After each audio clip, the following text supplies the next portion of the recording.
Why should your right to freedom of speech trump a trans person's right not to be offended?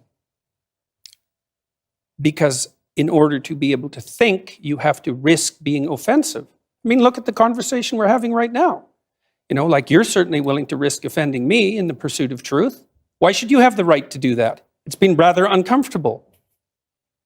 You've connected a lot with a lot of young men, lots of different people, but young men particularly seem to, find something in your message. I'm a young man. I'd like to be improved, please. I want to stop being a pathetic weasel. That would be good. Clean up your room. I don't know how you can go out and protest the structure of the entire economic system if you can't keep your room organized. What are the limits of that idea, though? Because you can have a lovely clean room, but if for my generation, we're looking down the barrel of climate change, we can't afford a house, some people can't get work, university education's unaffordable. Like, there are these huge, massive problems in society and the political economy that are also going to, screw us over in the big picture that the clean room isn't going to necessarily fix. If you're going to fix complicated problems, you have to learn how to fix simple problems first. I want to know, what is your answer to young people for some of the really big problems facing humanity, like the climate catastrophe, like economic crisis, like the precarious job market? Because I just don't, you talk all this much about individual responsibility. Most of us are never going to be able to afford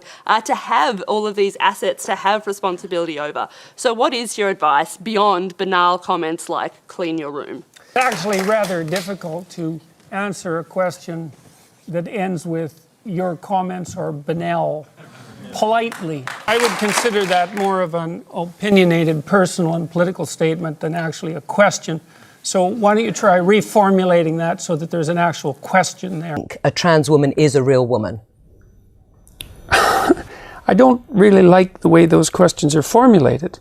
I don't know what that means. What do you mean a real woman? Well, I'm asking you, in your mind, it depends what you think a real woman is, but do you think a trans woman is a woman? No. Why not? Because I think that women are capable, generally speaking, of having babies, and they have female genitalia, and they have an XX chromosome, and I think the biological markers are relevant. Interested in people being able to have different choices and having equality of outcome. Well, so the overwhelming proportion of people who are in prisons are male. Now, do you want to equalize that, just out of curiosity? What about bricklayers? They're 99% male. And we've got about 3/4 of the population now in universities in the humanities and social sciences are female. Are we going to equalize that? And men work longer hours. They work more dangerous jobs. They're more likely to move. They're more likely to work outside. They're more likely to participate in jobs in the STEM fields that are scalable. They make more money for those reasons. And that's all hidden under the idea that the reason that men and women make different amounts of money is because of their gender. Peterson, do you have any comments on the Nazi presence at your protest? The presence of Nazis and white supremacists assaulting people at your protest. Do you have any comment on that? I don't like Nazis. Well, that's highly debatable. That's highly debatable. Actually, it's absolutely true, because there's never been a secular humanist government on the planet. I don't know. I think the Soviets were pretty secular. No, humanists. I know. With all due apologies, you do not know the first thing about what secular humanism is. You should read the Secular Humanist Man. I'm very glad I put you on the spot. Well, I'm very glad that I have exercised my freedom of speech. You get my point. It's like you're doing what you should do, which is digging a bit to see what the hell's going on. And that is what you should do. But you're exercising your freedom of speech to certainly risk offending me. And that's fine. I think more power to you as far as I'm concerned. So you haven't sat there and I'm just trying to work that out. I mean, gotcha. You have got me. I'm trying to work that. History. You've written the idea that women were oppressed throughout history is an appalling theory. They haven't had a great time, though, have they? Who has had a great time in history? But men have had less of a Really? Have time. they? Have they? By what standard? By what standard? Well, I'm just saying, if you're a woman... How about war? But it took longer for women to get the vote, and women belong to their husbands, and in this country, one woman dies every week from domestic violence, a man dies once a month, I believe, from that same cause. Aren't there some clearly obvious things that women are victim of as a result of their gender? There are inequalities in the catastrophes that the genders are subject to. And so, look, first of all, there's some things we got to get straight. History is a rough business. Everybody had it rough.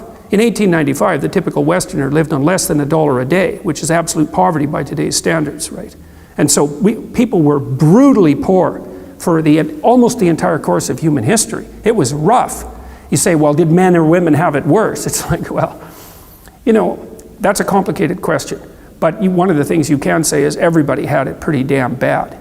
Marxists say, well, that wasn't real Marxism. What it really means, and I've thought about this for a long time, it's the most arrogant possible statement anyone could ever make.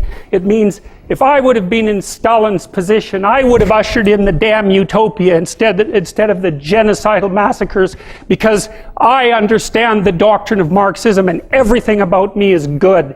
It's like, well, think again, sunshine. I'm not suggesting in the least, and have never suggested, that there's no domain for social action. I'm suggesting that people who don't have their own houses in order should be very careful before they go about reorganizing the world, which happens in many ways.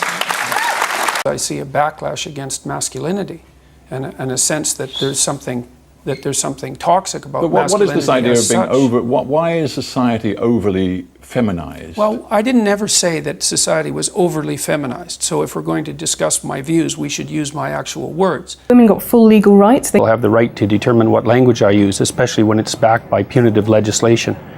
And when the words that are being required are the constructions, they're artificial constructions of people I regard as radical ideologues whose viewpoint I do not share.